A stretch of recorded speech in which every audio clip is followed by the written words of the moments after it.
Welcome to the 2018 NFHS WHSAA Volleyball Rules presentation. This is a requirement for all head coaches and officials. National Federation of State High School Associations is the official rules writing governing body for our volleyball rules. Some WHSAA reminders before we get into the volleyball rule changes. Head coaches must pass the open book exam, which is on the WHSAA website, prior to your first contest. For coaches and officials, no more than 2 levels and 4 matches, which is 20 sets per day for each athlete, and then sub-varsity matches are 2 out of 3 to 25 points, no exceptions. Officials must pass the open book exam through arbiter prior to officiating your first varsity match. The closed book exam date is Tuesday, August 21st. Please make arrangements with your local AD or secretary to take that exam on campus. Officials Pass is once again available for $25. It's good for all WHSAA events, and you can sign up for that pass when you register as an official through arbiter. Ejections, just a reminder, if we do have an ejection, the athlete or coach must sit out the next 2 contests. Officials, please notify me as soon as possible if we do have an ejection. And lastly, for everyone, coaches and officials, keep doing whatever we can to recruit officials in the sport of volleyball. It's everybody's responsibility. The National Federation mission is to serve its members by providing leadership for the administration of education-based high school athletics and activities through the writing of playing rules that emphasize health and safety, educational programs that develop leaders, and administrative support to increase participation opportunities and promote sportsmanship. NFHS Rules Book as ebooks, that is available if you are interested. The cost of those is $6.99, and that's downloaded from iTunes or Amazon. The new NFHS Rules app is also available. This is free to our members, our officials. We are a member 100% state, and therefore that is something that you could do for free. If you would like to do so, please contact Lana in our office for more information. She will also be sending something out later in August.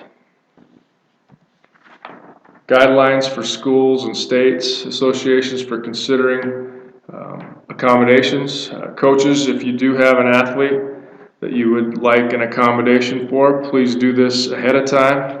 If you know it now, that would certainly be okay. But sometime prior to your first contest, please contact our office and we will do our best to accommodate your athlete. NFHS rules changes for the sport of volleyball for this season. Number 1, the court. Restricted play, Rule 2-4-1B.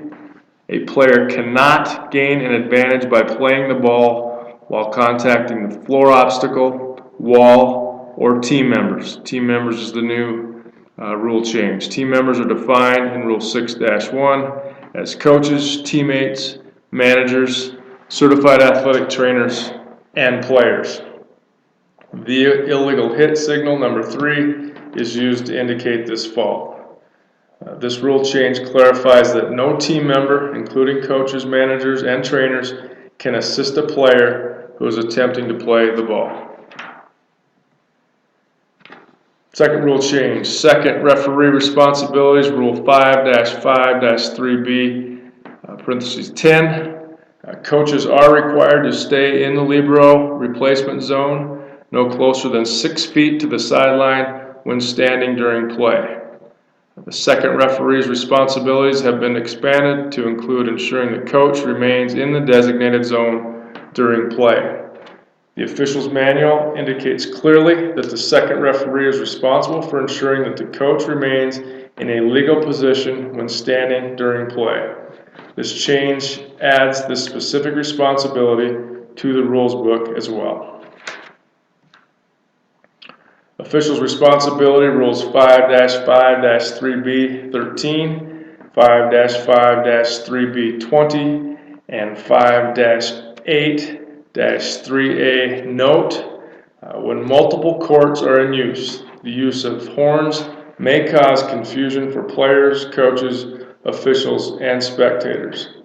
In that situation, the second referee may end a timeout or interval between sets with a long whistle instead of the timer's horn. The rule established that all timeouts and intervals between sets should end with the timer's horn. However, when multiple courts are in use, a horn may confuse or distract other team members. In that situation, the second referee should coordinate with the timer to end the timeout or interval between sets with a long whistle instead of a horn. Replay/injury rules 9-8-2 exception and 11-4-1B, which is new. When a play results in a replay, no requests for LIBERO replacements, substitutions, or timeouts are allowed. An exception is made in the case of a replay for an injured/ill player. In this case, either referee may stop play with the referee's timeout when an injured or ill player cannot continue play and a replay is the result. Replay/injury rules 9-8-2 an exception and 11-4-1B, which is new. The injured/ill player's team may substitute for the injured ill player, replace the injured ill player with a legal LIBERO replacement, or take any allotted timeouts remaining. The injured or ill player is not required to participate in the substitution process. Substitution and LIBERO replacement rule 10-2, penalty 2. When a team is charged with unnecessary delay for a substitution issue, no further substitution request is allowed until after the next completed rally. A team should not be allowed to further delay the resumption of play after an unnecessary delay is assessed for a substitution issue. Therefore, this rule change removes the option of requesting an additional substitution in that situation. Interval between sets, rule 11-5-3. New, between sets, teams are allowed to warm up in their own playing area. For safety purposes, volleyballs may not be hit over the net. The parameters for allowed warm-up activities between sets are better defined with this rule change. Requiring teams to remain in their own playing area and not hit volleyballs over the net minimizes the risk of injury.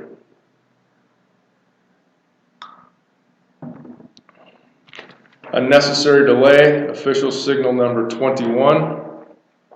To signal an unnecessary delay, raise the hand on the side of the offending team beside the head, with the palm facing in. Hold the appropriate card on the wrist of the raised hand. This unnecessary delay signal will indicate the team at fault and be more visible to the second referee, scorer, and teams. Major editorial changes. Forfeits, rule 1-5-2C, new, and then 1-7.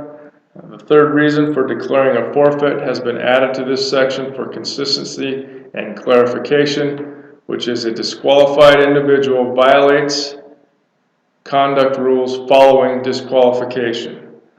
This reorganization of Rule 1 provides consistency and clarifies that a forfeit is considered a termination of a match and not a suspension. First referee responsibilities, Rule 5-4-1C. The first referee's responsibilities have been expanded to include the inspection of the net antennas. Added to the list of pre-match responsibilities for the first referee, checking the net antennas for proper installation is both a safety and rule compliance task.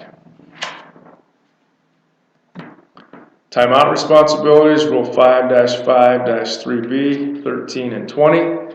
The word double was added to clarify that the second referee shall use a double whistle to indicate the warning during a timeout and when an intermission is used. Fewer than 6 players, Rule 6-4-5. Note, this is new. After the match begins, a team can continue play with fewer than 6 players. A point is awarded when the vacant position rotates to the service position, which is Rule 1-3-3. A note has been added to clarify that the vacant position remains open through all rotations. This editorial change clarifies that the position that is vacated by the injured, ill, or disqualified player is maintained throughout all rotations. The 5 remaining players continue rotating, maintaining proper alignment while leaving a vacancy for the injured, ill, or disqualified player. Other editorial changes, 2-1-4, center line is added. 5-2-1B, if necessary, is eliminated. And then 5-4-4D1, the first referee is eliminated in the first sentence. And D, and then begins with number 1. Other editorial changes, 5-4-4D4, the timer will begin the 3-minute clock after the signal. 10-4-3C, shall replaces may. Procedures for 12-2 includes the wording of loss of rally. And then the final one on this slide, how to use signals, number 20, double whistle was added to this signal. Officials manual changes. Second referee mechanics, officials manual, page 77. On calls initiated by the first referee, the recommended mechanics for the second referee are. So what was added here was recommended.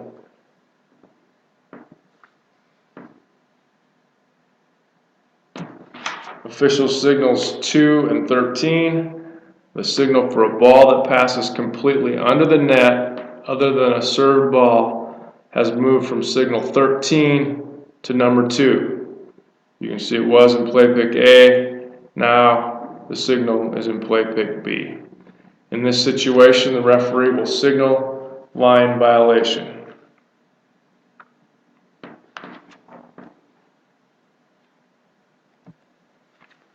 Points of emphasis. First one, referee stand. It is a shared responsibility to ensure the safety of our officials. Safe and stable platforms, which is Rule 3-2-6, begin with careful assembly and attention to manufacturer guidelines with school athletic department or event host management. It continues with proper inspection by the first referee prior to each match. In rare instances, the referee's platform has been set up inappropriately, resulting in a potentially dangerous situation for referees and players. Officials should report any safety concerns to host management before the start of the match, and host schools should take steps to ensure that the platform is safe and stable. Warm-up safety.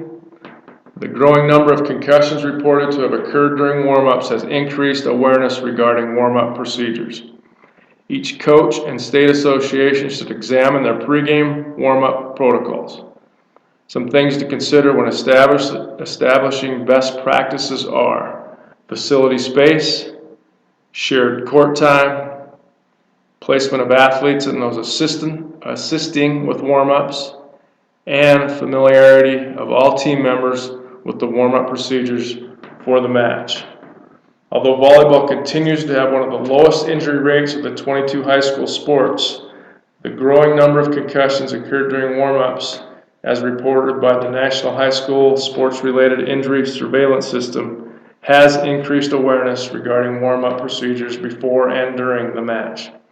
It is imperative that each school and state association examine their pregame warm-up protocols to ensure best practices for prevention of not only concussions, but other injuries as well.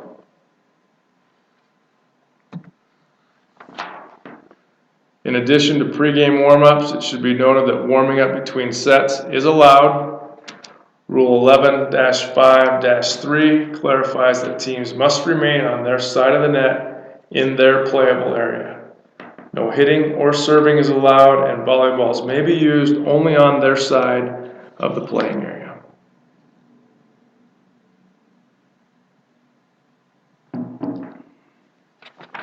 Treatment of line judges. Excuse me. The line judges are critical members of the officiating crew. No team members or spectators shall act in an unsporting manner toward line judges. For unsporting conduct, the referee should administer the appropriate card, either a warning or penalty. For unsporting behavior by spectators, event management should be instructed to resolve the situation.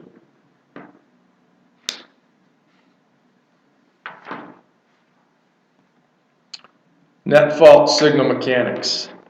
To indicate the player committing a net fault, for numbers less than 6, use the hand on the side at fault. For numbers 6 through 9, the right hand is the base hand and is filled first.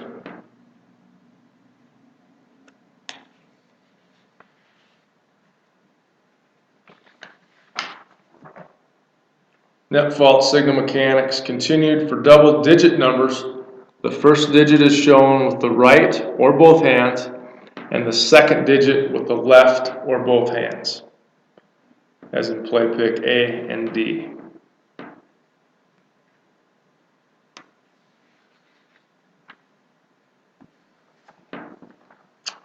NFHS Officials Association.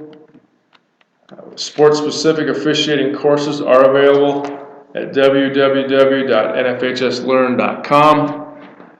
Costs vary from $10 to $20. We do get a discount because we are at a 100% state. Some courses that are available, as you can see, we have officiating volleyball, dash ball handling that is available, especially for a first year or second year official. Officiating volleyball and ball handling, you can see the course objectives and the units. And again, this course is more for a first or second year volleyball official. Interscholastic officiating, this is available for all officials, and again, more of a basic training for those of you that are just starting out. It's not specific to volleyball, but just a general sports officiating course. And it is free to our officials. NFHS Officials Association Central Hub. We do have access to this, so please take advantage. Sports information, rules library, searchable rule books, and some video content. So if you have time, please take a look. There's some very good opportunities for us to learn and make us better as officials. NFHS Learning Center, again at nfhslearn.com. There's professional development for coaches, officials, administrators, parents, students, and also performing arts. Some free courses that are available. You can see bullying and hazing and prevention for students, concussion in sports, which we highly recommend for officials as well, and is obviously a requirement for coaches. Concussion for students, heat illness, sudden cardiac arrest, sportsmanship, coaching unified sports, positive sport parenting, and then NCAA eligibility. And again, these are free courses, generally about 20 minutes in length. Coaching volleyball, is available. This is, I believe, a $50 course. You can see the course objectives and units. Again, more for a first year, second year volleyball coach, but some general information regarding coaching of volleyball. The NFHS network, which we are a part of, by 2020, every high school sporting event in America will be streamed live. I think this is their goal. The NFHS network will be the destination for fans to view these broadcasts. We will once again broadcast all of our volleyball matches beginning this season as well, like we have in the past. And finally, verification instructions, the rules video, obviously located on the YouTube. All head coaches and officials are required to view the rules video and complete the Google Doc. All assistant coaches may view this video but should not complete the Google Doc. Click on the link in the description of the video. The link is also available at our website, WHSAA.org, on the main page of our website. And lastly, enter your name and choose whether or not you're an official or head coach. This ends the rules video presentation. Thank you for viewing this, and we wish all schools and officials the best of luck. Have a great season.